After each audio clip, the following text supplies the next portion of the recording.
shit. Nasty work. Be back, man. Salute.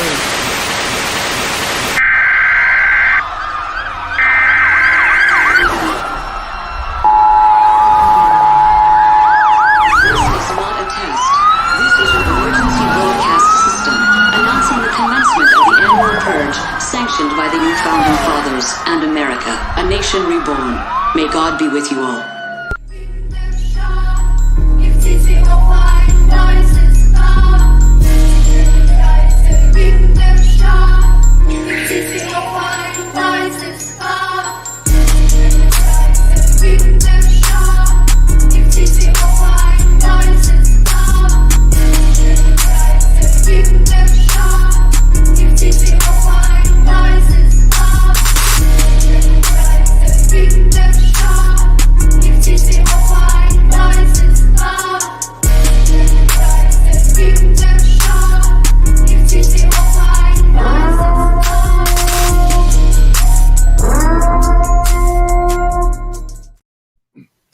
Yo, shout out to everybody already here in the building. Appreciate you guys, as always, for pulling up.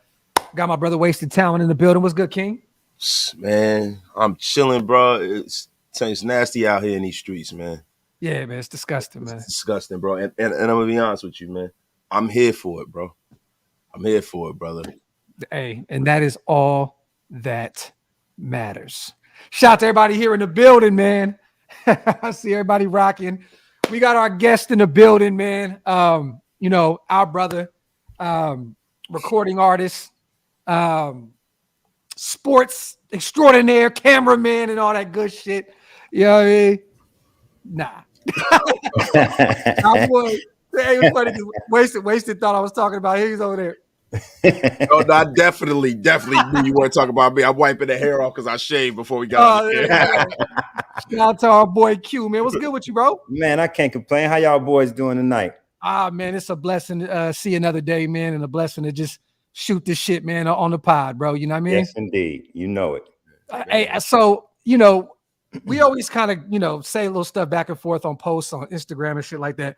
It's funny because the day we picked up Jimmy G, right? Yeah. For those in the chat who don't know, Q hit me up instantly and said, hey, yo, fuck all that, bro. We got to talk about this. Yo, Q, look, bro. When we picked up Jimmy G, Q, you the first person I thought about. And I said, I'm about to send this man a half 49er, half Raider jersey.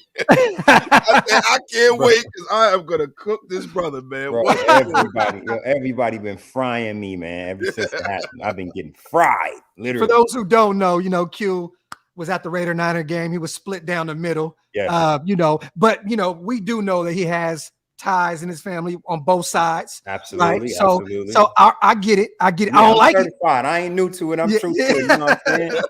Yeah. No, but I want to ask you because, you know, I know you spent some time, you know, watching them as well. Yeah. Jimmy G is our quarterback right now. He's the bridge guy. He's not going to be the guy we're signing to be, you know, the guy the next 10 years.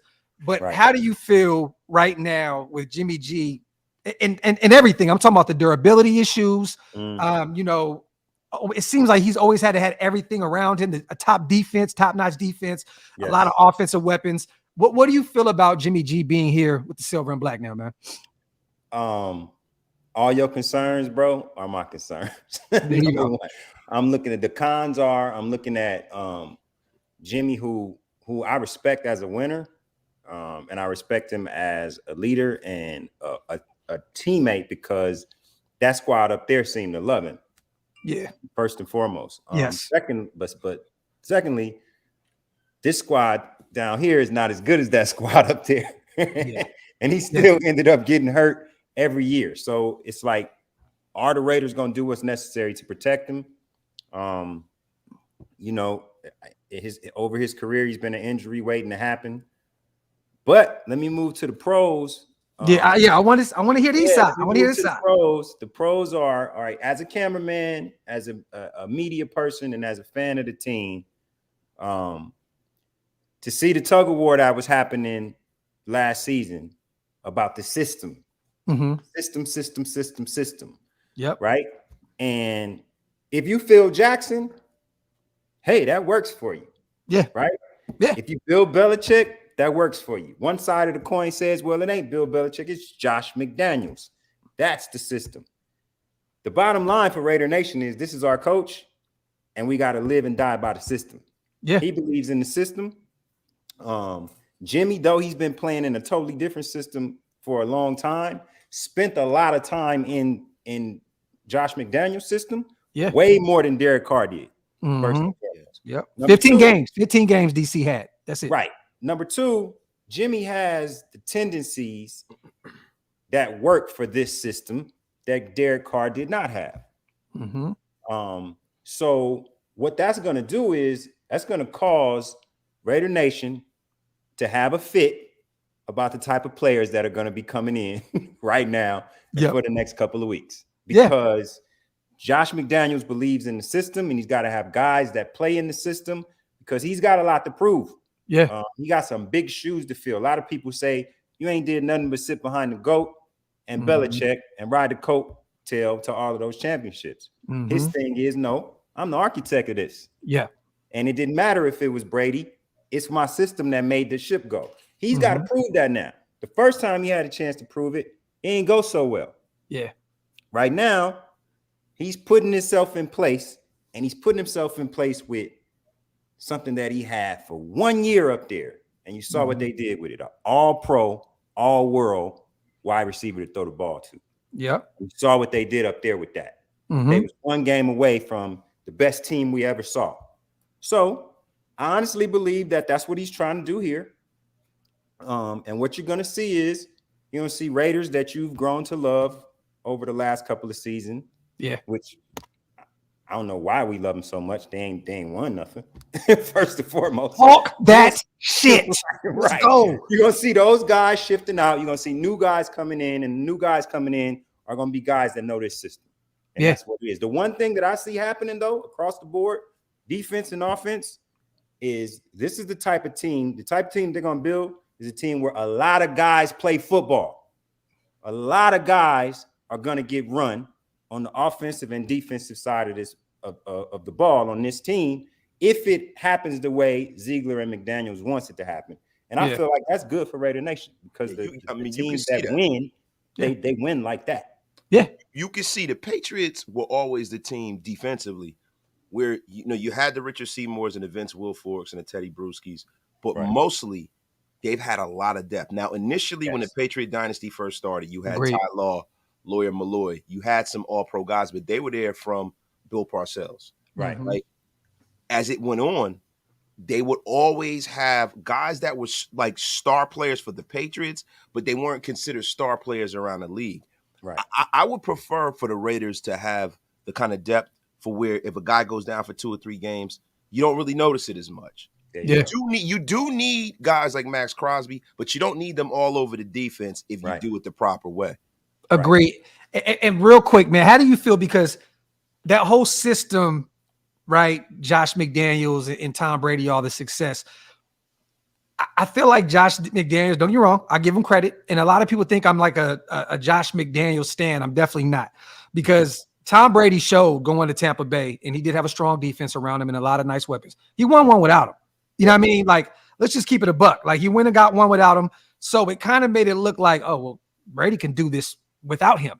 And mind you, he is the greatest quarterback of all time. Let's just, let's just keep it funky. But I want to ask you this real quick. Outside of that situation, how'd you feel about us moving on from Darren Waller, sending him to the Giants for a 3rd round pick, the 100th pick in this upcoming draft?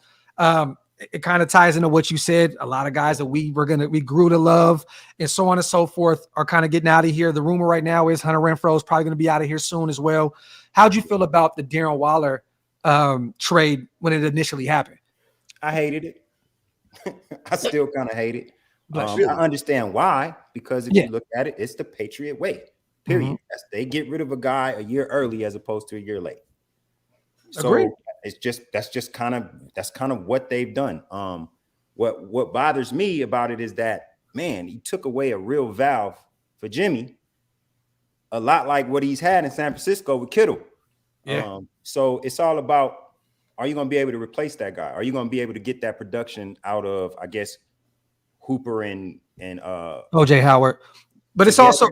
it's also a deep tight end class too, though, Q. Right. So like we'll probably end up finding a steal in the middle to later rounds. Yeah, and they'll end up grooming them like they always do. You know what I mean? The Patriot way. Bro, I gotta push back on you though, because schematically, Darren Waller's is, Kittle. But the one thing Darren Waller can't do, like George Kittle, is block. And Austin Hooper can. And Austin Hooper is probably closer to what George Kittle is. And I'm not saying athletically, because Austin Hooper's a guy who throw that out there. Make sure you fix that up now. Fix it. Yeah. But what I'm saying is, when you talk about blocking and receiving and catching the ball in the red zone and holding on to the football, I think Austin Hooper is closer in that perspective as opposed to just being a great athlete. And the thing about Darren Waller is he's a show pony. He's a sports car. Sports cars are great. They look good, but most of the time they look good in the garage because the maintenance is a lot of money to keep it up. He's a show pony. We got him out of here. We need him out there playing. We don't need him out there talking about when Waller gets back, like an episode of Dragon Ball Z. Right. You know what I mean? Right. It's cliche, man. And best ability is availability, and he hasn't been available for the better part of 2 years. So it is what it is. You just hate. I think you just hate to see that like he creates and has created such a matchup problem when he's been on the field, especially in the AFC West. Like they just don't know what to do with him. Yeah. So, that's another thing. Like,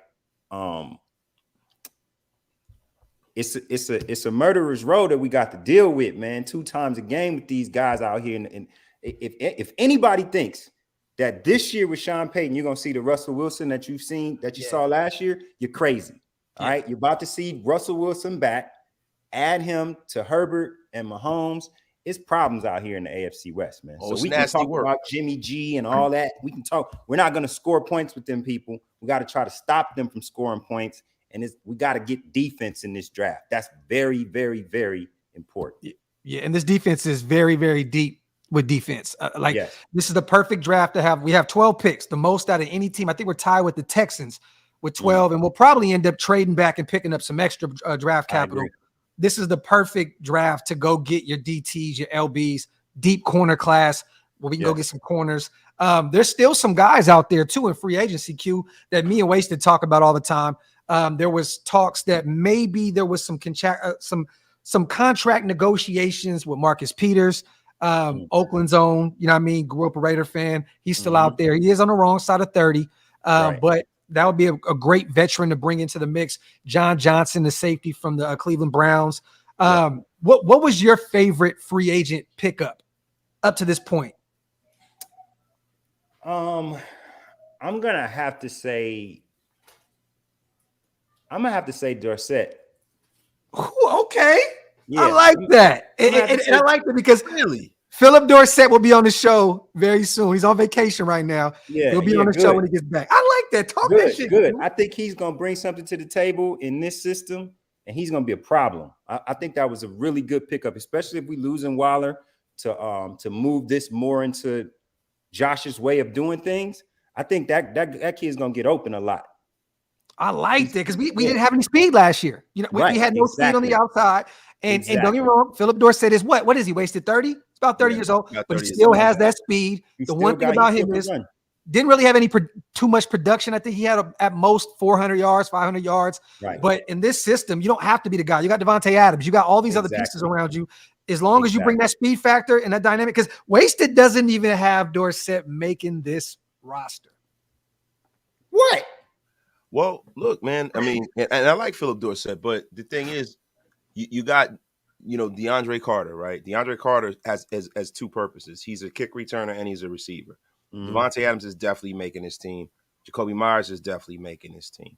And then you don't know what they're going to do in the draft. If they go out in the draft and they pick up a wide receiver, and that kid makes the team, he's the first guy really to go. He has the easiest contract to get rid of. So I think that when he comes into camp, he's going to have to make the team. I really believe that. Chris, it's funny. We did a show the other day where we rated everything. I did rate that. I had a very low grade on picking up Philip Dorsett, and I have my reasons. Over 30 years old, you got an older speedster. You had a guy that didn't have too much production in the NFL in his career.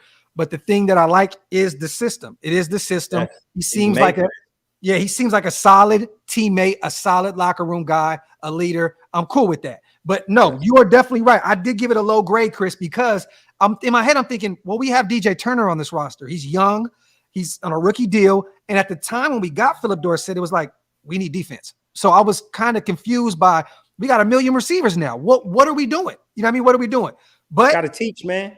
But it was funny, Q, because but it was funny though, because for months, and Wasted knows this, Philip Dorsett was hitting like on everything on my Twitter that was Raider related. So we were like, for real. So we were like, what does Dorsett know that we don't know? He plays for the Texans. You know what I'm saying? He knows the system. That's what he knows. so the whole Brady talk about him potentially coming over, and then out of nowhere, Dorsett's a Raider, and I'm like, it makes sense. He knew what time it was. You know what I mean? That's probably what he wanted to be. But it all depends on whether Hunter Renfrow is going to stay, right? Because that's another guy that's got a big contract. Yeah. That, you know what I mean? So we got to look at, you got 3 receivers with big contracts. Yeah, I've kind of kissed Hunter Renfrow goodbye in my subconscious. Like I'm kind of operating like he's not going to be there. If he's there this year, I'll be shocked. Me too. I'd be shocked. I would have thought he would have been gone already. You know what I mean? Because maybe he can be a guy that they can use as a piece to move up in the draft to get somebody. Mm-hmm. So maybe that's why they're holding on to him, because his contract is not. It's not an albatross. It's not like they can't get rid of it. Right. The thing about Hunter Renfrow is he has a special set of skills that only work for certain teams and certain quarterbacks. It's not like he's the kind of guy that's you can just like DeAndre Hopkins, where you could just anybody in the league can work with him. Right. Good point. He clearly didn't work with us last year. I mean, there was plays where I know you've seen it, Q, where he ran into Devontae Adams to end the game in Kansas City, which we should have won that game. And then the durability issues, the fumbles. At this point, I do believe it is time to move on from Hunter, especially because of the contract. And like Wasted said, it's not an albatross, but it's still like, if you could save potentially $11 to $13 million this season, that's your entire draft. You're paying for your entire draft with Hunter Renfrow. You know what I mean? So, Good point. Man, go ahead, brother. You good? No, I'm just saying that it makes the most sense. It goes back to what we were saying earlier. Like, we got players that we fell in love with. Yeah. That they thrilled us for a second, but they ain't did nothing at the end of the day. So, well, speaking of that, how do you feel about us franchise tagging Josh Jacobs, and what do you feel about how we should handle that situation moving forward? I think that we have the right player in that position on the cusp of things going back to the old way. Yeah. I feel like running back by committee is not as prevalent as it was, especially going against the defenses that we're going against. I think you need a bell cow guy, a guy that gets stronger as the game goes, that could come in and run into people when their legs are shaky, when they ain't got it no more. And Josh is that guy. Definitely. So, but at the same time, he's had some of his durability issues also. He runs violent. Mm-hmm. Any Alabama quarterback comes into the league a shell of what he would have been at some other school. It's just the bottom line. They already come in with a lot of tread on the tires. So I think I understand hesitation with giving him a long-term deal. It's just business, but he's the guy for this team. Like, don't let him go. Don't let him get out of there. Like, find some kind of way to keep him signed up. Yeah. No, I agree. He was the pulse of that offense last season. Him and Devontae. The fucking team, really. Yeah. Yes. And you had the team put the C on his chest, not the coaches, but the team. Right. You have to make sure that you do the right thing by this man. Yeah, you do. And I was a guy that was saying before the season, he's a running back. This is his big money year. You got to get rid of him. Look, man, I don't like what's being done in the National Football League to running backs, bro. I think it's disgusting, and they need to find a way to do something in the cap that's different or something for running backs, because these guys deserve to get paid. And what they're doing is they're running them, and they're running these guys out of town for nothing. Right. And it's like, it's weird, man. I don't understand why they won't just pay. Like, I'm not saying to pay him the way they paid Ezekiel Elliott, right? But try to negotiate with the guy. You can't have this guy be a leader of your team and have him come in disgruntled if you're trying to win something this year. Yeah, and we spoke to him in Vegas, Q, at the Pro Bowl, and he wants to be here. He's like, this is my team. He said that to us numerous times. This is my team. I want to be here. This is my city. but it has to make sense. But he let that be known. I want to be here. And I think he's proven enough that he should be here. It's just me. Yeah. I'm very paying running backs. You know what I mean? I feel wasted. I understand, like, it's sad the way they just kind of in and out with these guys. Yeah. But at the end of the day, it has become an expendable position in the NFL. Just what it is, man. Yeah. You know what I mean? I don't know how that's going to change. I mean, this is the person that takes a shot on every single play, period. Yeah. Big shot. Yeah. So the wear and tear on him is going to continue to be the same as what it is. But you just have some guys, man, that have that astronomical strength. They got that low center of gravity, and they break tackles. Yeah. Right. And that's the kind of guy that you need in this offense, number one. And that's the kind of guy you need for this team. Like, he brings the toughness. You know what I'm saying? We ain't had no defense in years. So where does the toughness come from? You know what I'm saying? DC was always just a hee-haw, nice guy, whatever. Where's the attitude come from, right? Yeah. Josh was the attitude for the team on offense last year. And I think that he's going to carry that going forward. Just like you just said, it's the team that made him the captain. Yeah. That lets you know what happens in the locker room. That lets you know what happens on the practice field. I remember how he was behaving at the beginning of practice this year, man. Like, dude was practicing like he was a man possessed. Yep. And you know what? Half the season he wasn't healthy.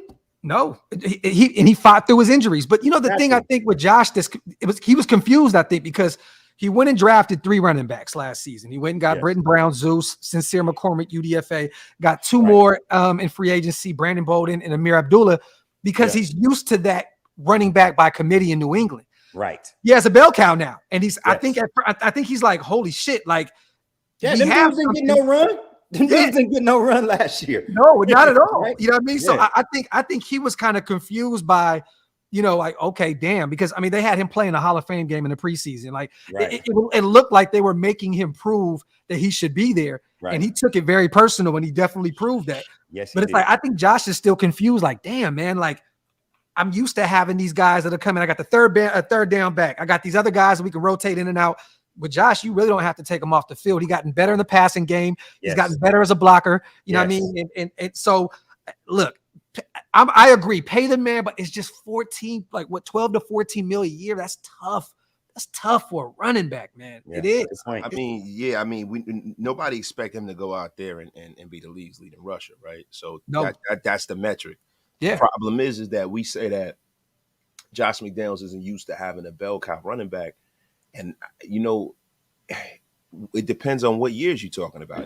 We can go way back when they got Corey Dillon and LeGarrette. Yeah. And you know what I mean? So they've had bell cow running backs. I think that it all depends on what ingredients are in the locker room for Josh McDaniels. The ingredient here is that one of his 4 best players happens to be his running back.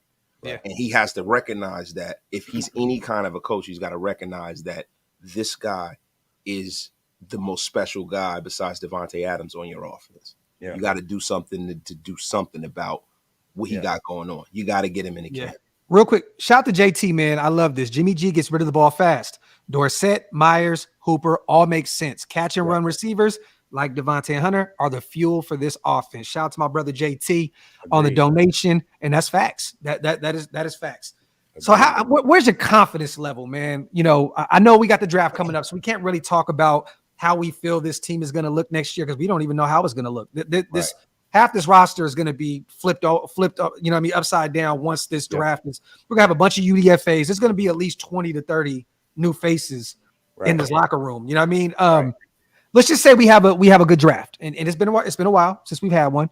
I think let's just keep it a buck, bro. I think 2014 was the last time we had a draft. Where we got Mac and Carr and Gabe. Right. If we have a decent draft with what we have as our benchmarks, like our cornerstones, we got Max, we got Chandler still on the edge.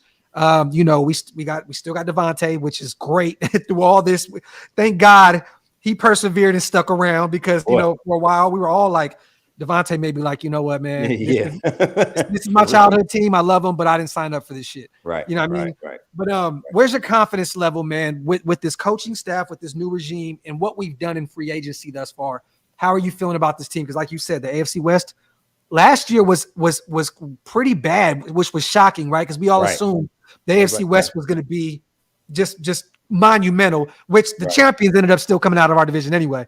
And the Chargers made it, but they were kicked out round one, wild card by Jacksonville after they were up by like 90. But I love throwing that out there every chance I get. But you and me both. Like you said, Denver's going to get better. The Chargers are going to get better if they can stay healthy. Like, how are you feeling about this upcoming season, man? I have very low expectations, man. I looked at the situation last year when they first came in. Maybe about 6 games in, I'm wondering why they ended up keeping DC as opposed to starting over last year. Right? Yeah. I know the Devontae thing happened. When you get an opportunity to do that, you got to do it. Yeah. But I feel like they're a year behind where they probably could be. So that being said, give us a defense. Let me have a middle of the road defense this year. Yes. I'm not worried about wins, because if the whole point is to get Caleb Williams next year, I'm all in for that. I'm all in for that. You can get rid of whoever you want to. If we can get that dude next year, I don't care about this year. That's first and foremost. But I want to see what they do in this draft. Number one, I want to see if they end up trying to make a move for one of these quarterbacks. Yeah. Because that'll tell me a lot. Yeah. If they're trying to trade for more picks, that tells me we in this for the long haul. And he's literally trying to start the Patriots and succeeding at it.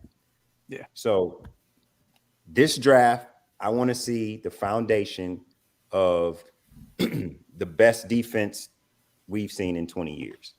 Yeah. If we can get 3 or 4 starters, would love to have 5 to 7 would be better. But if you can get a few starters out of this draft, I think that would be great. Just give me guys that get run, man. Get me guys that get a lot of plays on the field that are rotational. Because I believe, especially along the defensive line, man, and playing against these quarterbacks we play, you got to platoon that thing, man. Yeah. You got to have 7, 8, 9 guys that can come in throughout the game with fresh legs and beat up on offensive linemen. So if they're gonna build it, and that's the Patriots.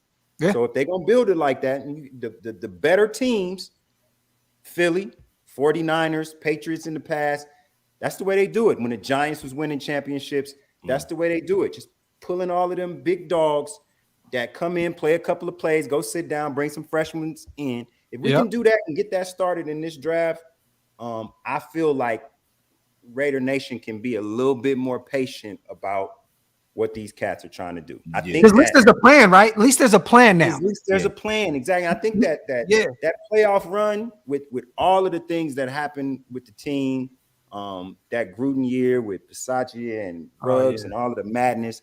I think it was just so much going on that year for the team to have succeeded like they did and snuck in the playoffs like that. I think it just kind of gave a lot of us rose-colored glasses. You know what I'm saying? Yep. Like we that barely happened. Yeah. At the end, it took a lot for it to happen as well. It was so much serendipity had to go into that, bro. Yeah. So many losses, people sitting down during COVID. It was backup quarterbacks. All kinds of stuff, man. It was insane. But with a traumatized fan base like us, though, sniffing the playoffs like that and almost winning a game, it just goes a long way in the psyche. You know what I'm saying? But then for him to come in this past year and just it kind of feels like everything's just blown up.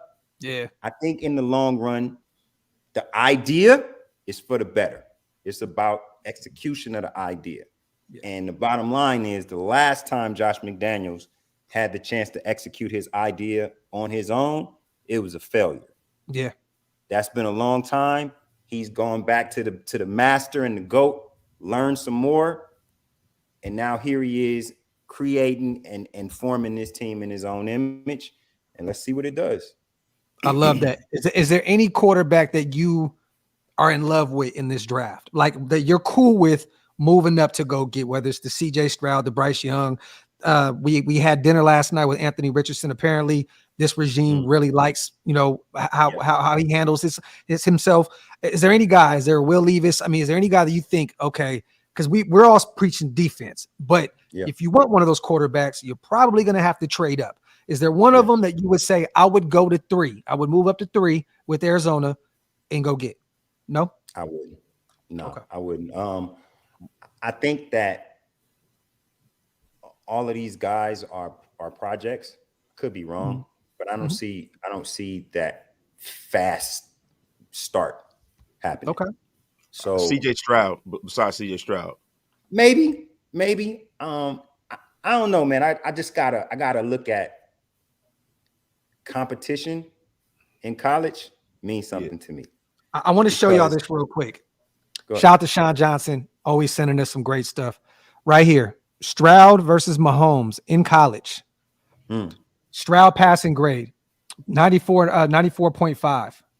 Mahomes, 91.1. Completion rate, 57.2 to 45.1. TDs to interceptions, Stroud 60 and 11. Mahomes 55 and 23. Passer rating, 128.7 Stroud, 104.4 Mahomes. I'm not saying, that's a bullshit in the metric. I mean, I know. I agree. I agree. How many SEC defenses did they play for them numbers? I have to go back and look at that. It's not even that because, he played at Texas Tech. He didn't play in the SEC. But the thing is, he doesn't have any pros on offense with him. Like CJ Stroud has all of these guys who in the National Football League destroying the league right now at wide receiver. Garrett Wilson, all these dudes. He got guys that are going to be top 10 picks on offensive line.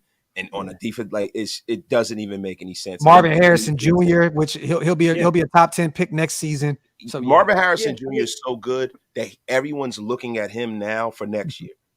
Shout out to Ro real quick. She said, "Oh my God, that's really TQ. Yo, I'm fanning out right now, singing West Side till I die." What's up, bro? Shout out to Ro. That's our fam right there. She always supports the channel. We appreciate you, Ro, as always. So. Okay, so there's no quarterback. Now, have you done any homework on this draft? I mean, have you kind of looked at some guys, or is there any particular guys that you think that would be there in the first that you have your eyes set on, or just are you haven't really delved into the whole draft process? If it's me, the number one player that I would take, if he's there, I wouldn't trade up to try to get him. I knew what you were gonna say too. There, I know he's gonna say Carter, man, dude from Georgia, man. That's the guy we need. Animal. That's the guy we need. Unfortunately, something bad happened last year that may keep us away from getting him. But that don't have anything to do with what he does on the field. That's the guy we need right now.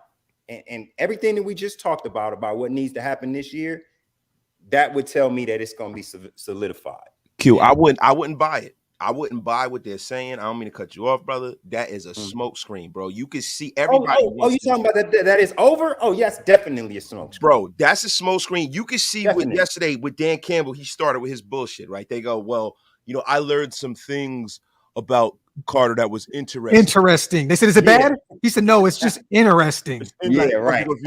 I can't say, but so everybody is trying. Look, bro, the people in the National Football League this year, man, you see how much of a dirty game. Look, we started this show off with nasty work. That's what we say. It's nasty work out here, bro. Yeah. They out here doing all kinds of stuff, and we're gonna talk about really quickly what they doing to Lamar Jackson, right? What they're doing with this guy. Like, it's just these narratives that they put out there is such bullshit. All right, now 100%. Let's look at what Jalen Carter, right? They try to compare it to Henry Ruggs, but Jalen Carter was driving fast. He was not drunk. His teammates were drunk. They died. He didn't kill anybody. He didn't commit a crime. He's not going to jail. Who amongst us hasn't driven fast when we got a hot car when we were young? I know 100%. I did. I backed up on the highway before. When I was young, because when you're young, you do dumb shit. Right? So especially if you're getting NIL money at that age, man. Come on, man. You imagine you couldn't have gave me the kind of bread that he had when I was that age, bro. I would have. I don't know. I'll be sitting here talking to you, bro. And not even just that. He anywhere on that campus and off that campus, he can get any ass he want. Just everything he want. Everything's at his disposal. So I get it. Right. There's no way that if you don't have an explicit need at quarterback and you have that need up front, that you're going to pass on that kid. I have a hard time believing that if the Rams were drafting that high, that the Rams would pass on him.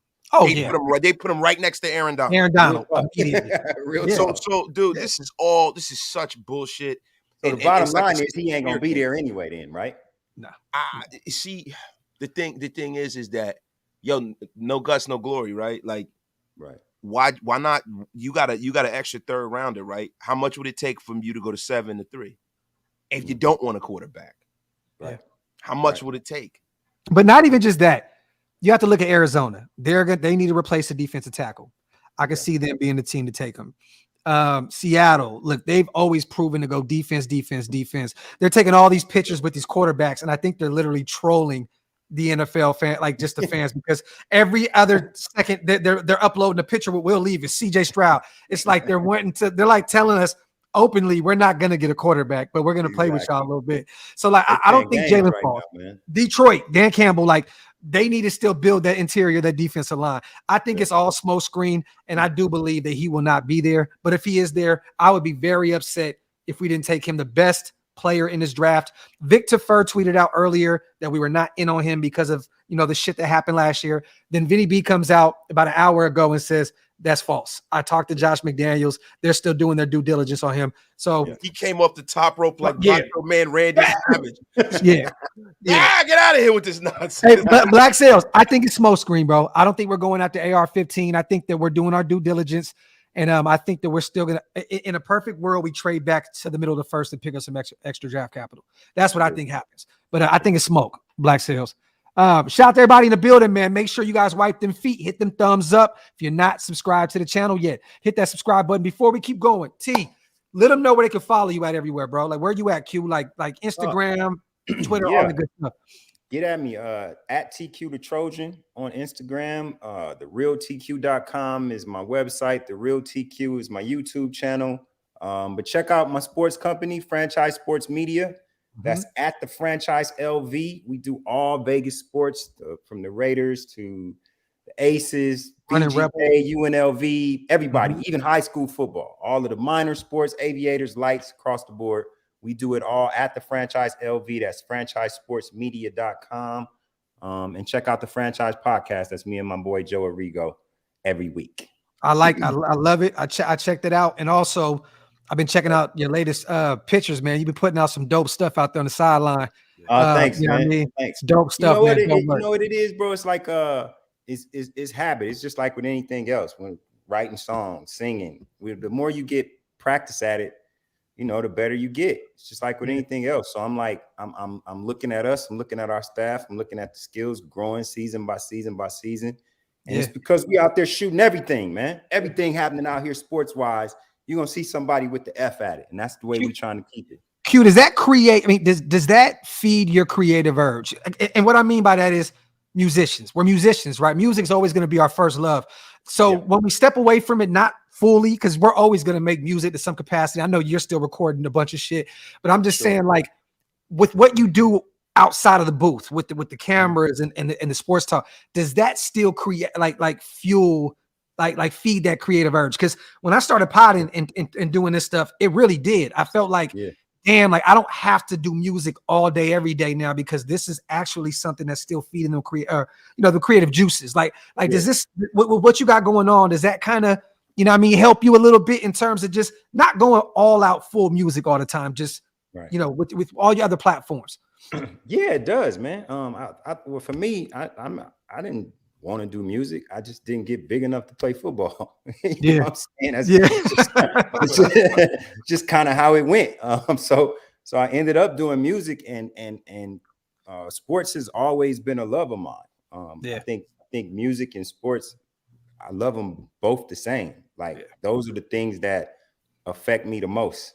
And it's like I have the closest possible job to actually being a cornerback, or actually being a point guard, actually being a pitcher.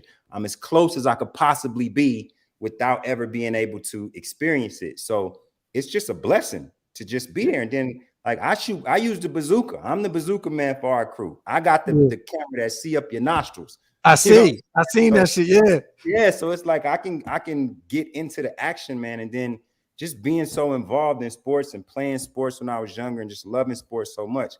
Bro, do you know the existence between being able to be next to one team at one part of the game and then walk my ass over to the other side and be on the other? All of the things that you hear, man, all of the stuff that's going on as far as matchups, as far as one player beating the other one, as far as one player hates this one because they was in the strip club and one girl gave the other one more love than, I mean, bro, it's so many things that you hear and so many things that you understand just like being down that close that it's just, I'm blessed to be in that position. I love it. I want to do it forever. I love it because it's just, it feeds what I love about sports. It's like I watch games now totally different than I've ever watched them before. It's certain things that you can see on the sideline. It's like I remember this year when Josh started getting the proverbial eye roll from the Raiders as a whole. It was in New Orleans. Yeah. It was just like I said to myself, okay, it's a wrap. We're gonna see something totally different come next year. This experience didn't work. He's gonna get his guys in. I mean, you could just tell that. Number one, the Raiders didn't know what they were doing, but then as the season went further, they didn't know why they were doing it. And that's what made it that much worse. And then a couple of times, DC just went against the grain and made a play. Yeah. And then it comes back to the sideline and it's kind of like, uh-oh. Yeah. So yeah, it's like all of these things I wouldn't be able to see watching it on TV or even in the press box. But being down there in the action with the camera, with my ears, it just puts you in a whole different place, man. I love it. So from your perspective, was it DC's lack of execution or was it Josh? I don't want to be cliche. It's a little bit of both.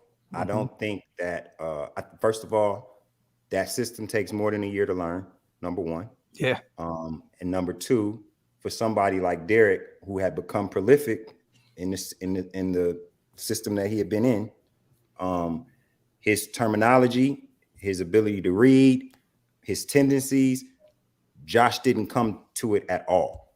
Yeah. His thing was, Derek, you got to conform to this. This is what it is. This is what it is. This is what it is.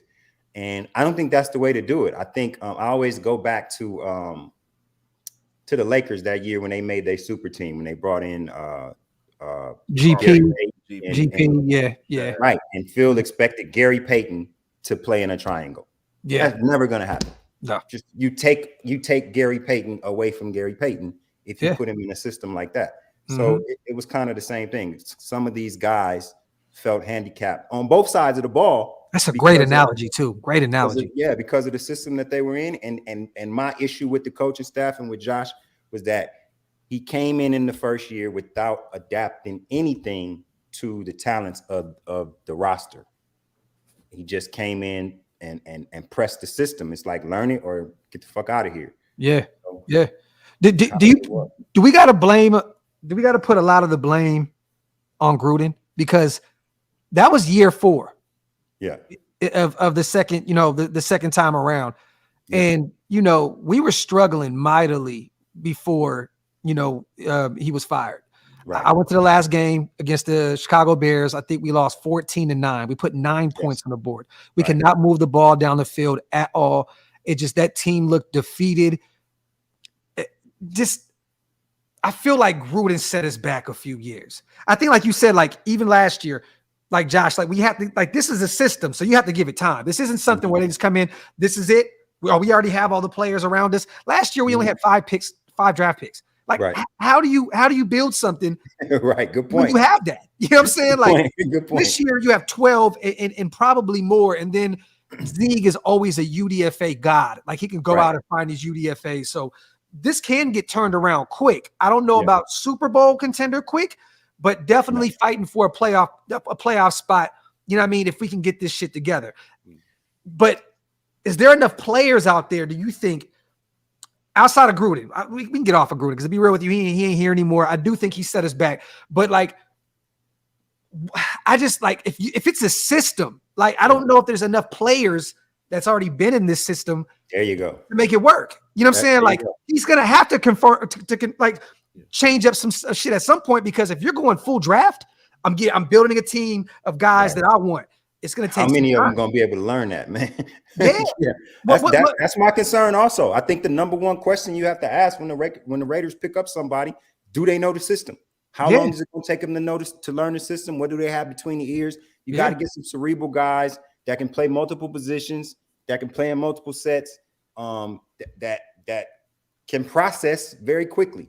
Yeah, that's another issue. The question is can David Ziegler identify those guys? And do they have enough talent to come in here? Because you can have somebody that can have it in spades schematically up here, but can you execute it on the field? Do you have the talent to stay out there? Are you going to get dominated by a guy who can't run the system but is an all-pro? That's the question. You know what I mean? Now, I'm excited. I'm excited because one thing, they brought back everybody from this O-line last year. Remember, Carmen Brasillo was like shaking it up, like shuffling week in and week out. Then he kind of found out what worked for him, and we still had like a top 11, top 12 offensive line. He brought them all back.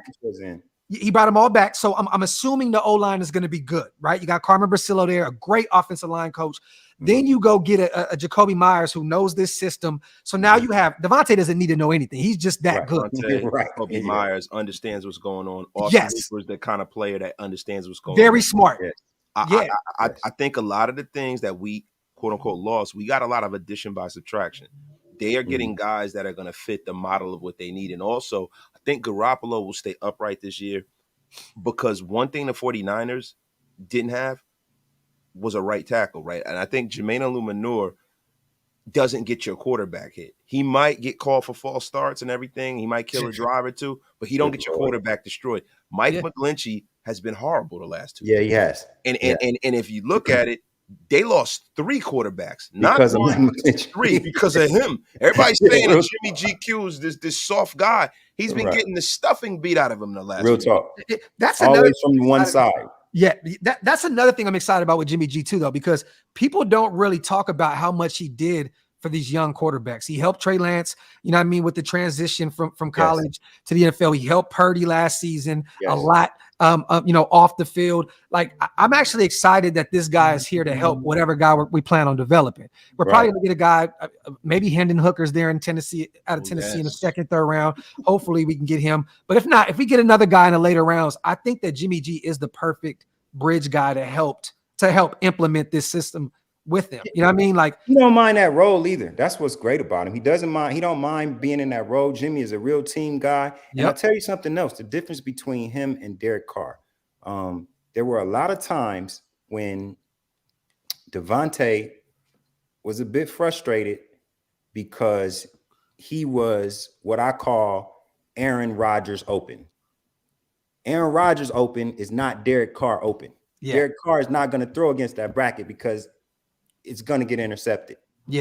Jimmy will try it. He'll complete it sometimes, and it's going to get intercepted. Roll it out there, baby. Let's see what happens. Roll the ball on the court. Let's play now.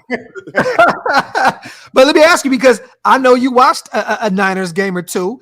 So, like everybody says that Jimmy G is a guy that's going to throw short and immediate passes. It's going to be more of a dink and dunk type guy. You know, he doesn't really have that deep ball. I think he does have a deep ball to his game. Absolutely has a deep ball. You didn't need to use a deep ball when you got Deebo Samuel and George Kittle and Brandon Ayuk and CMC. You don't need a deep ball. Get the ball in these guys' hands as soon as possible. Playmakers and make it happen. And watch them roll. This is a totally different thing. He's going to be called on to throw the ball deep, and he's going to do a great job of it.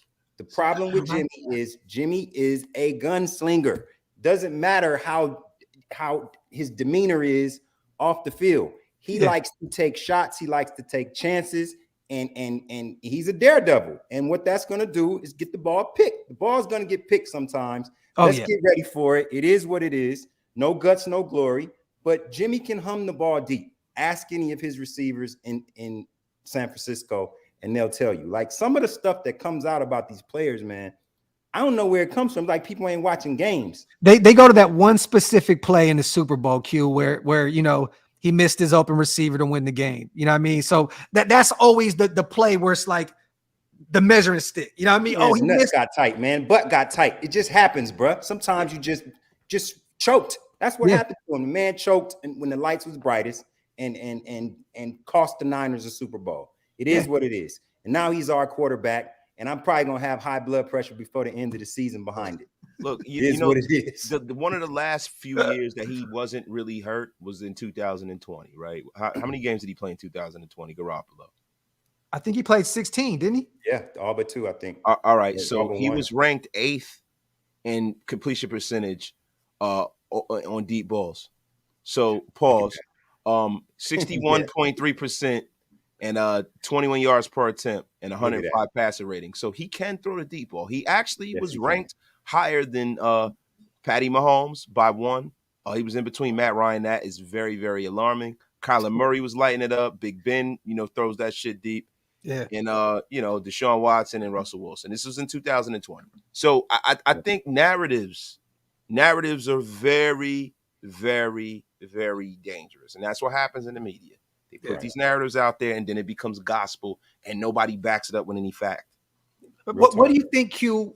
What do you think, Devontae? What is going to be the impression that he gets from Jimmy G this season? Do you think that marriage works? I mean, it's Devontae Adams. You know what I mean? He's not. He's going to complain when shit don't go right, but he's in a leadership kind of way, though, right? Yes. Not he's going to go out there throw people under the bus and shit. No. But like, do you think that marriage is going to work? Yeah, absolutely. Okay. I absolutely do.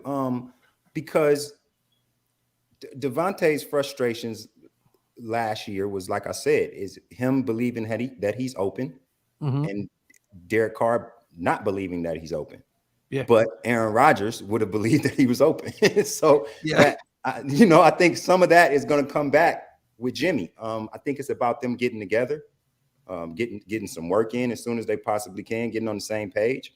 It'll be Devontae's second year in that scheme, and you know how cerebral he is. Yeah. He's going to take that scheme now, having worked on it so much, and bend it to what he does best. He don't need Josh to do anything for him. You know what I'm saying? He can get in where he fits in, and I think Jimmy is going to make it a point to try to get him the ball. Do you think that us not going out and getting Aaron Rodgers is going to come back to bite us in the ass? I mean, I don't want to mortgage. This year? Absolutely. Yes. Okay. Because I would have loved to have A-Rod, but I don't want to mortgage the future to get A-Rod, a guy that could potentially retire after this year and then you're shit out of luck.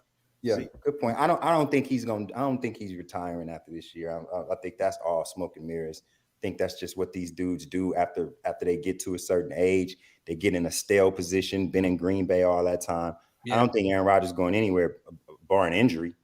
Okay. I mean, I'm gonna be honest with you. I don't really see when you take the emotion out of it. I want to, we all want the best players, right? Yeah. We wanted somebody to move on that was an upgrade from Derek, clear upgrade. We didn't want a lateral move or somebody that's worse than him. But the problem is that Aaron Rodgers makes $50 million. Yeah, he does. 50. He does. Not 40, 50. Yeah. He does. 50 cents. Yeah. And it's like, all right, so now you got all these holes everywhere. How do you fill them? Because you can only kick the can down in the street for so long. Eventually, you'll be paying for this guy even when he's not on the roster. Good point. And it's like, you know what? I once they saw, and Mark Davis said this the other day. Once they said, okay, look, we're gonna give Derek another offensive genius coach. We're gonna go out there, we're gonna get him everything he needs. You got Wally, you got Renfro, that's your guy. We went out and got your guy Devontae Adams. We went out and improved the offensive line. Now go win, Derek. And he didn't. And once they saw that marriage wasn't gonna work, now it's a rebuild. But the thing about rebuilding football teams in today's football in the modern era is you can rebuild in one season or 2 seasons. Look at what and listen, it's easier when you located the quarterback, right? Like Kansas City Chiefs, the Kansas City Chiefs rebuilt their whole team with a bunch of young players, rookies up and down the defense, and they went to a Super Bowl and won it. So the Raiders, our metric is actually being competitive and competing and getting into the playoffs. I think we can do that after this year. I think I think this year, man, I'm calling it. I think the Raiders are going to be 8-9 this year. Really? I do. I think they're going to be 8-9 this year. I think better than that. Look, I'm going to shoot live. Look, man, I'm going to shoot for the moon and land in the stars. I'm landing in the stars with 8-9. I got 10-7. You got 10-7. Yeah. Look, I mean, and we sneak into the playoffs. Wow. Look, so really? He's just doing that so if we do, he looks like a genius. He is over hedging his bet. Everybody, make sure you go subscribe to Franchise Sports Media on YouTube right here, you guys. Yes. I seen a few people already say we went and subbed. For those who are looking for it, thank y'all so much. Here goes the link right here. Make sure you support our brother, man. He puts great content out there, man. Yes, make sure. You know what's funny though? I think A-Rod and I think Josh McDaniels would have killed each other. Yeah, probably. Like for real, probably. Like we would have. You know what though? I like the I liked his meeting or his interview that he did at the owners meetings. Josh, because he really talked about wanting to talk to Jimmy and get in Jimmy's head about what he likes to do and what he wants to do. And that didn't sound like the Josh McDaniels that I've been filming and damn, you know, OTAs and preseason and all throughout practice. That don't sound that don't sound like that guy. But you know, maybe it's a familiarity because of him coaching Jimmy before. And also watching what Jimmy was able to do in San Francisco, man. At the end of the day, yeah, you had a great team, but somebody got to steer the ship. Yeah, I mean, but at the end of the day, if his ship's gonna go down, why not go down with the guys that you want for it to go down? Like last year, he can use the excuse, I came in and inherited someone else's team. Right. You know what I mean? With no draft picks. No draft picks, and I went and traded for Chandler Jones, which he didn't really show up until the end of the season. And then Devontae balled out, another all-pro year. But like he did bring some pieces in, but he wasn't allowed the team that he wanted. So this is why I'm excited, because now it's like this. People, like I said, people think I'm a Josh McDaniels guy. No, I'm not. But I want him to have the team around him where it's now a sink or swim. Go out, you know what I mean? Now there's no excuses. You lost. Everybody said with DC. Go get him a real wide receiver one. You got Devontae Adams. You led the league in picks up till you were cut. I mean, until you were benched. You know what I'm saying? Like I'm just saying, like there's so many excuses that a lot of these guys get. Hey, Josh, you have no more excuses. You went out and got the guy that you wanted.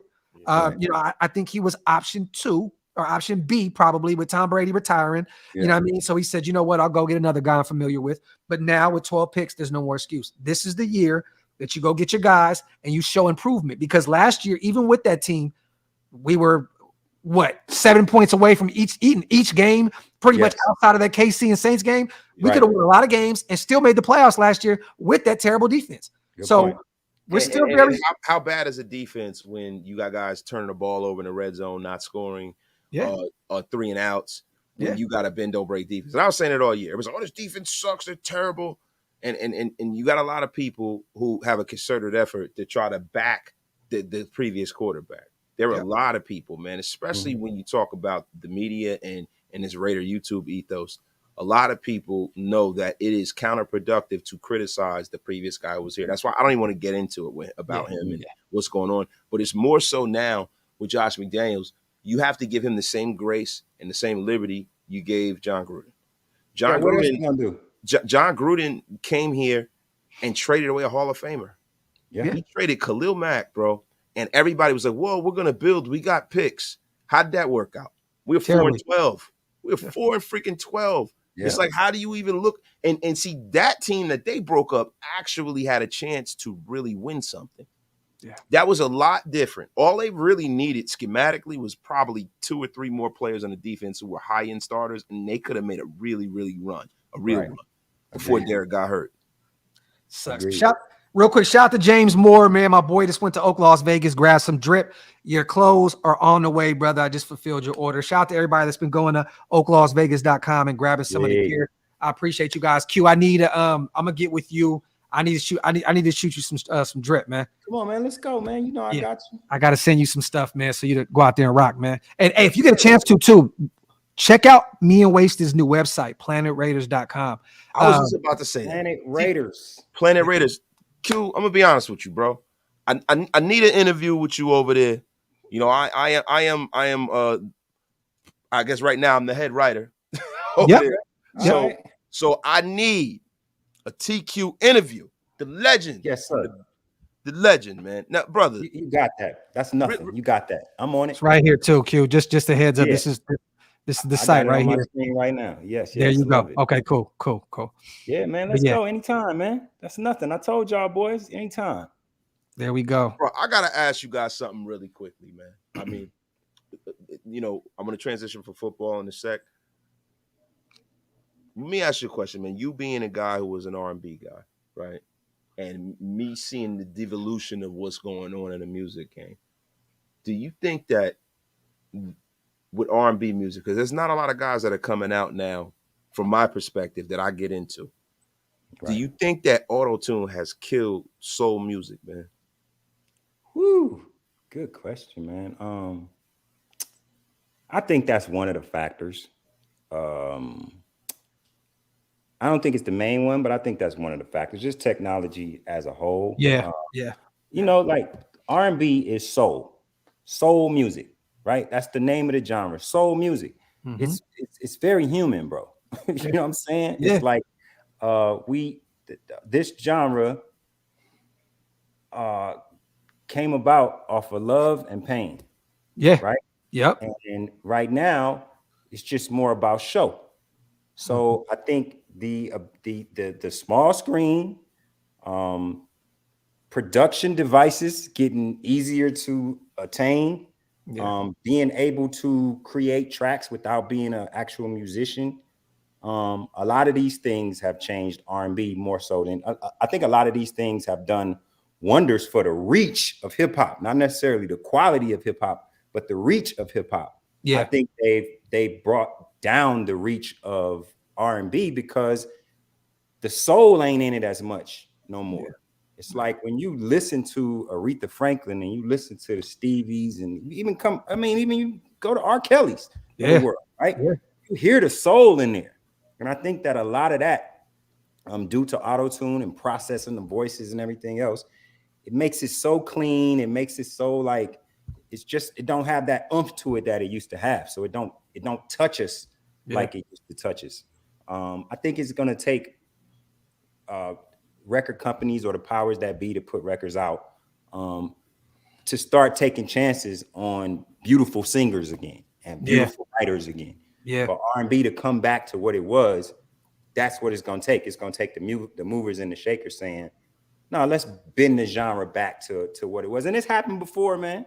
Like everything went all technical and disco-ish before and came back to the essence. Now it's on to something else. I think it'll come back to the essence again. But the only problem with disco is that disco had some great singers. Yeah, it was the production behind it, and it wasn't even production because back then they were playing live instruments. It was the sound. They took the sound out of the church and they brought it more clean. But they were great singers in disco and dance music back then. Good point. I think right now you don't have the voices, and it's very alarming because who's replacing Stevie Wonder? Who's replacing R. Kelly? Who's replacing nobody's replacing these guys. We got a guy a few years ago, Wasted, right? That had a really, it's funny because his situation kind of reminds me of Q's a little bit, right? What's old boy's name, Q, that signed with Cash Money? He redid the Booed Up record. Jacquees. Yeah. Jacquees had a real soulful R&B feel, and those records were coming out, and I was like, okay, here we go, some real R&B, and then he just disappeared again. I'm like, he can't sing though. What? He cannot sing, bro. He is. Oh my god, the boy can't sing. See, bro, look, you gotta understand something. Hey, Q, now see, what you don't know is Wasted sings. He sings. But see, really, the thing is, and it's not even that. It's the fact that, you know what I mean, just from my family and all of the people and just me growing up being the age I am, bro. The man can't sing, and I've heard him sing live. He cannot sing, and that's what happened. He can't sing, bro. It's not a whole lot of people who have them kind of voices, bro. You know what I'm saying? Like, and that's the thing. They allow everybody to come out here and just make a record, and they can't perform live. When you ask them to sing live, they can't. They need people in back of them. They need fillers. They need production and stuff. And it sounds great in the studio, but when you put them on the spot, they can't do it. It's not like, and I don't want to compare people to like Luther Vandross and people like that are like. Bro, you've never heard Jacquees sing a cappella? He can't sing a cappella at all. He can't sing. No, well, I'll say this much. I think he can sing, but I think that he's been caught on tape a couple of times not sounding great, bro. Okay. And that's been shared a lot. So I think there's a thing out there right now about bro. That. Look, okay. The fact that people have to go and get Charlie Wilson, who is almost 70 years old. He might be 70 years old to sing hooks on songs. Shows you that people cannot sing now. Like, all you got to go do is go get Q. That's all you got to go do. I'm here, man. Reach out to Q. Hey, I'll do it for you. He'll write you a hit. He'll sing the hit. He'll do all of it. And that's what's up. And look, I'm not being an old head. I'll give it up to you if you're talented. I give it up to the young guys who are talented. This generation is a gap. There is a gap. There's a huge gap. You can't. And even the really great voices, I think, dumb themselves down. Yeah. Because of what sells and what doesn't, man. Yeah. Like, so there's two names that were mentioned. Life Jennings. He started doing some more poppy kind of got away from him. What's old boy name from DC that used damn man. Jay Holiday. You know what I mean? You know, he kind of got a little and then bounced out. But like these guys don't stick to what they know, which is R&B. Every time this happens. What's old boy named Q that did that let me serve you up. Raheem DeVaughn. Raheem DeVaughn is excellent for Philly. I love Raheem DeVaun. Don't get me wrong. That's one of my favorite soul artists. Hell of a voice. He even started doing some more like radio kind of friendly. Man, listen, bro. It's because it's hard, man. It's like you got art, but then you sign to a company that needs to make money. Yeah. Right. Yeah. So the radio is going to tell the company what they want to hear, and the company is going to tell you either you do this or get the fuck out of here. Yeah. And that's just what it comes down to. Like, people, there have been so many people in that game that have had to basically sell out to keep the lights on. But see, the difference between the way it used to be in the music industry and now is that, you know, R&B culture is black music. You know what I'm saying? And what's happening is you have people that are in these record labels who are telling the people in the streets what's cool. It was different with hip hop and with music. This is the problem. You have a guy who is not from the culture, didn't grow up in the culture, telling people who are from the culture how you should sing, what you should say, what your image should be, instead of the culture defining what it should be. Right. And that's a humongous problem, bro, because even the people, the kids, when they hear the genuine article, they love the genuine article. I have children that are teenagers, and when they hear the genuine article, that's all they listen to is music that's older. And it's not because I'm shoving it down their throat. They're going and seeking this out. Yeah, I got to tell you this real quick. One of my good friends, Mikey, just sent me a text. He said TQ is talking that shit about soul music. I love it. So I had to shout him out real quick. You know, straight up, Mikey. Shout out to my boy Mikey, man. When can we expect some new music, man? What you got going on in terms of the music thing right now? I know you got the camera and you out there moving and grooving with the podcast and all that other good stuff. I know you are a renaissance man. What's up with some music, man? What we doing with the music? I've been recording like crazy this year, man. So I got a bunch of stuff dropping. You know, I got basically I recorded 2 projects worth of material. One's on one concept, one's on the other, and I don't want to think inside of boundaries, so I'm just gonna be dropping songs, man. Just gonna be dropping records. The next one that I'm putting out is called Disappear. Just got it mixed and mastered. It'll be dropping in the next couple of weeks. Got another one coming out. Huh? Who's it produced by?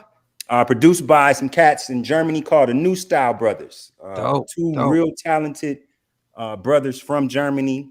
You know, y'all know I travel all over the place, man. I got so many people that I work with from around the world, and like this hip hop and R&B culture, man, really gave birth to like a lot of talented people. Like a lot of those cats that are late 20s, early 30s that grew up listening to us, like they got that thing, you know what I'm saying? So it's a lot of them that I work with right now. The New Style Brothers are 2 of them.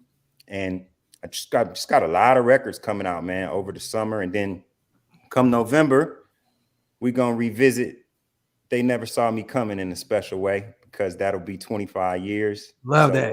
Love it. Working on that too. It's gonna be a doozy. Can I ask you this real quick? Like, is the days of the album, is that dead? Because now we're just in such a single driven society now where I'm even hearing older artists that's our age or even a little younger saying, you know, there's no reason to put out an album anymore. This is just a single driven world where why drop an album unless there's just a crazy ass demand. Like it's just a single driven society. I mean, how would you respond to that if someone said there's no reason to put out an album anymore? I mean, man, if it's a reason, if you feel it's a reason. Yeah.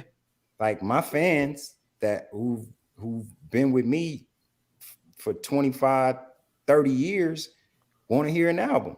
So there's a reason to put an album out.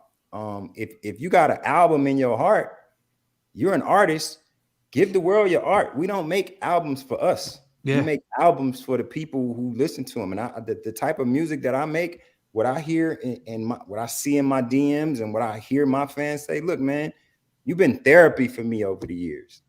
So don't deprive us just because of what the world is doing. Like we got our own little world going right here and you helped us build it. So continue to help us build it. Like we want to hear you. I've seen people just pop up on this show. Like we want some more R&B. Yeah. You know what I'm saying? So a person can say it's dead. Person can say that the album culture is dead. Look, what we have to do at a certain point. Look, I'm a man. I got a 21-year-old son. When I started selling music, it was a whole lot of money in it.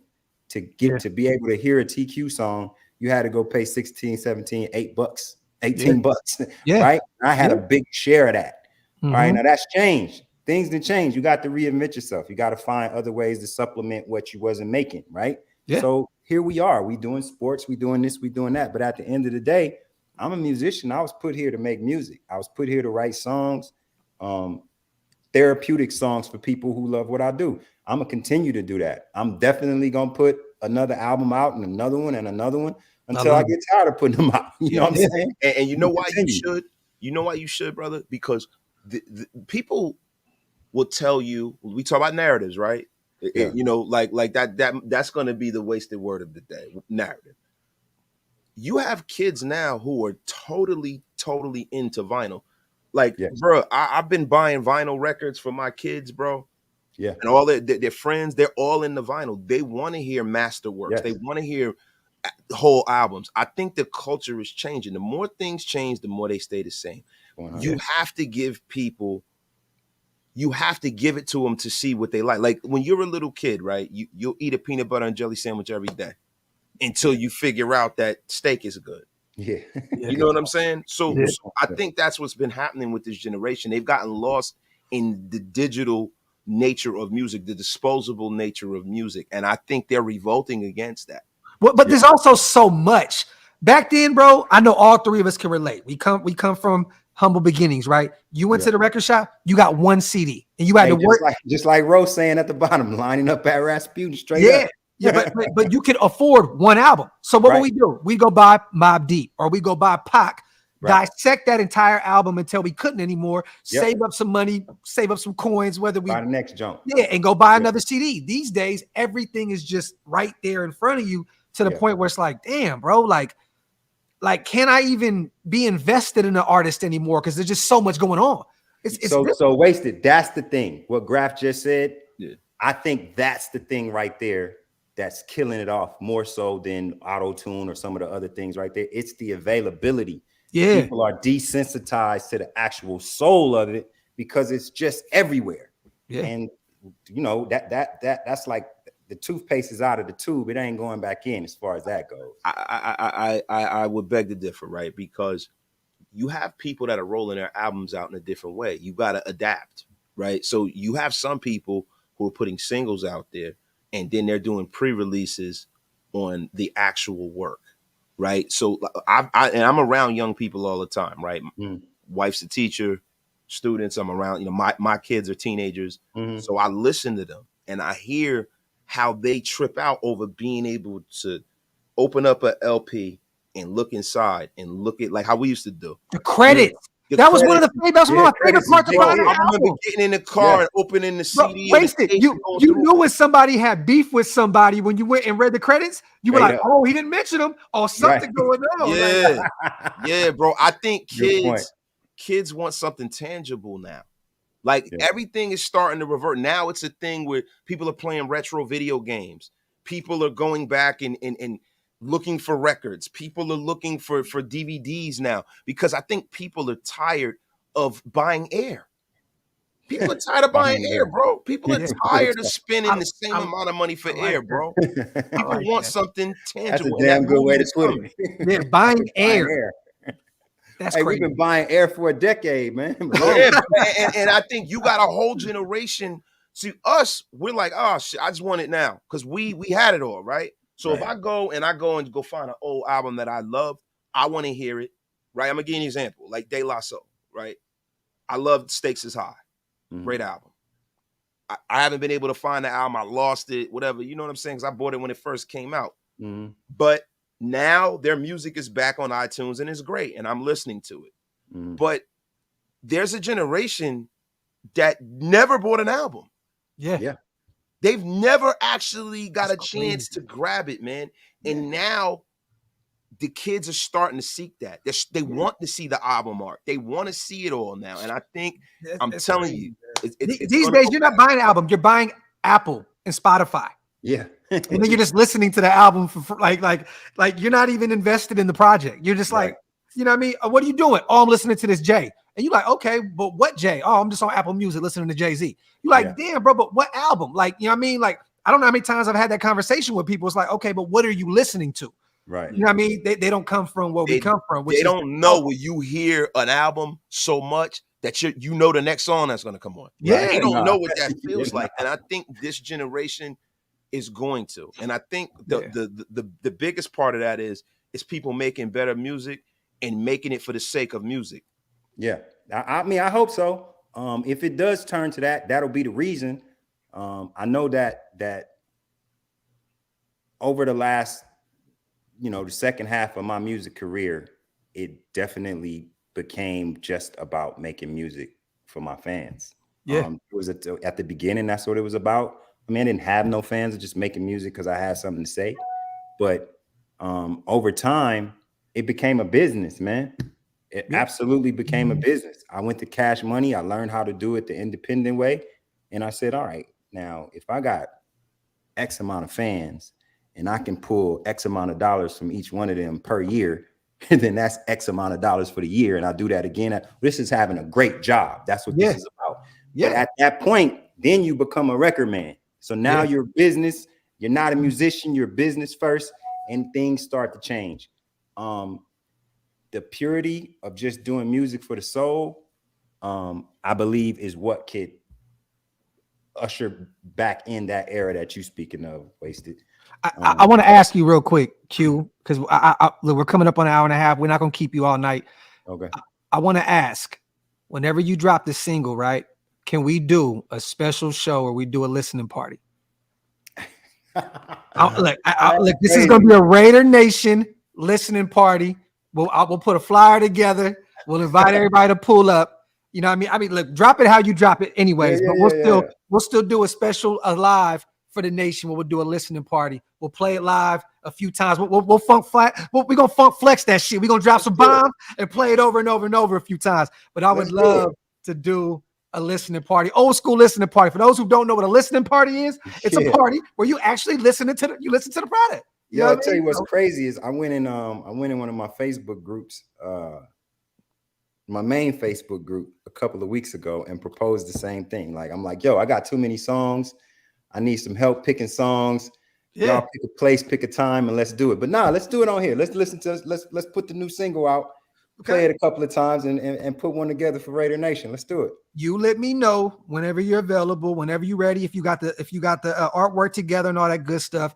We'll throw it together. We'll get a bunch of people in here, and everybody gonna give their honest feedback. We're gonna make a spectacle of it. I would love that.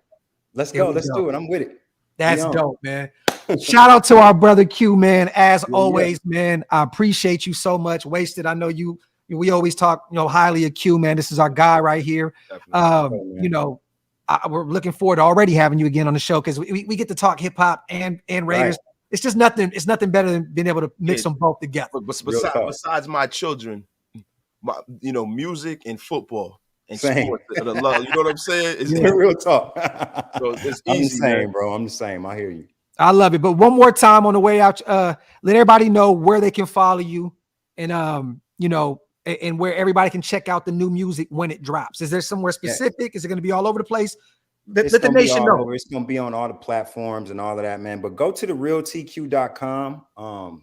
Come to my site, check it out from me. It's a lot of stuff there that you can't find anywhere else. Like, come listen to the new music, but go down the rabbit hole, man. I got so many covers and records that I've done with other people that you probably haven't heard. So go to therealtq.com/music. You can listen to my whole catalog and stuff that I've been doing. That's where the new single is going to drop first. I always drop like a day or night before the platforms on my own site. Okay. Outside of that, therealtq.com, @therealtq on YouTube, TQ the Trojan on everything else. And then for sports, franchisesportsmedia.com, @thefranchiselv. Check us out, man. All of Las Vegas sports. So we doing music, we doing sports, we doing it all. I love it, man. And once again, man, shout out to our brother Q, man. Always bringing that positive energy.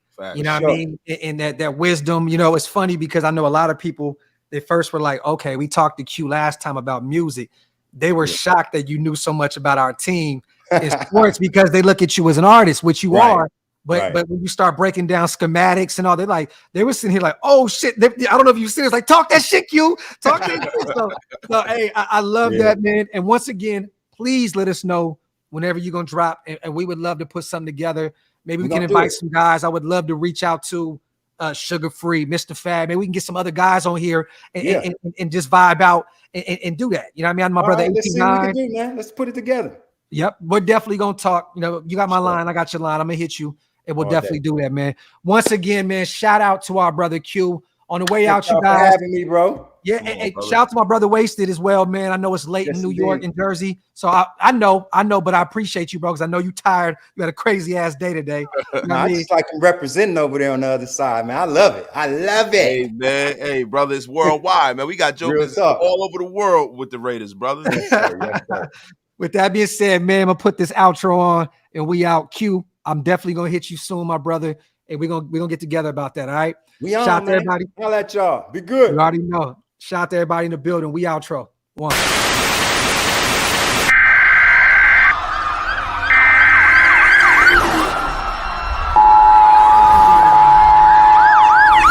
not a test. This is an emergency broadcast system announcing the commencement of the annual purge sanctioned by the new founding fathers and America, a nation reborn. May God be with you all.